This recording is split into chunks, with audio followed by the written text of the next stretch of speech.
Hi, Agnes Knowles here, part 3 of my 3-part series on customer service.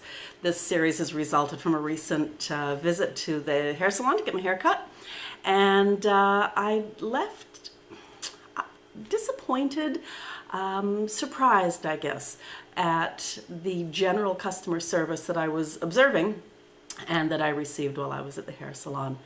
So the third part in my series refers to communication.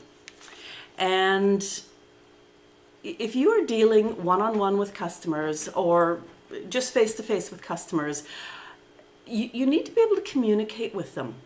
I watched one of the hairstylists. She was a middle-aged woman. The young man in her chair was young enough to be her son.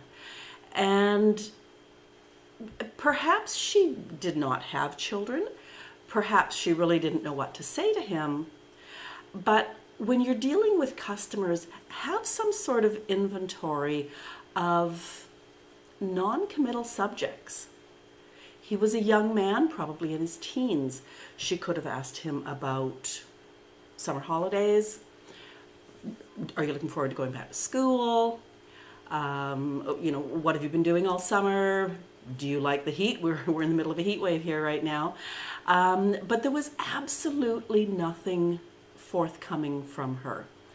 And I really felt that not only was she missing an opportunity to talk to somebody of another generation, I love doing that, but if he'd had any concerns about the service he was receiving, like the hairstyle, the haircut, whatever he was getting, would he have felt comfortable asking for a modification or a slight change or something like that?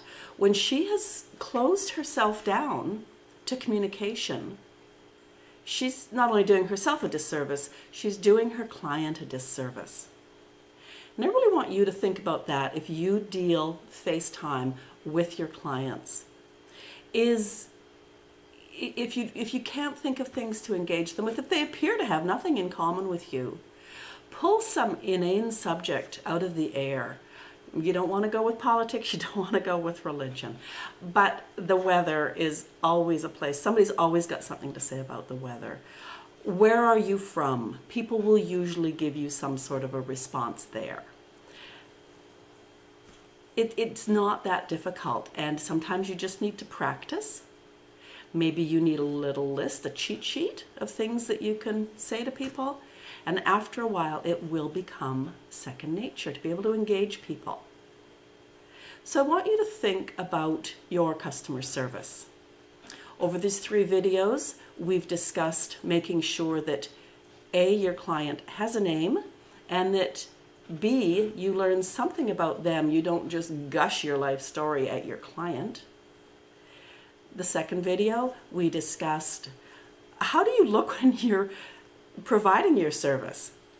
If you look a little scary or unsure or angry or something, and that's where these videos are helping me, you need to work on that. And then third of all, be sure that you can engage your customers in some way, just to keep that line of communication open, to make yourself appear presentable and approachable.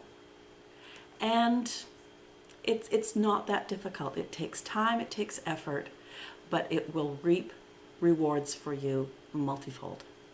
Thanks for tuning in. I'm Agnes Knowles.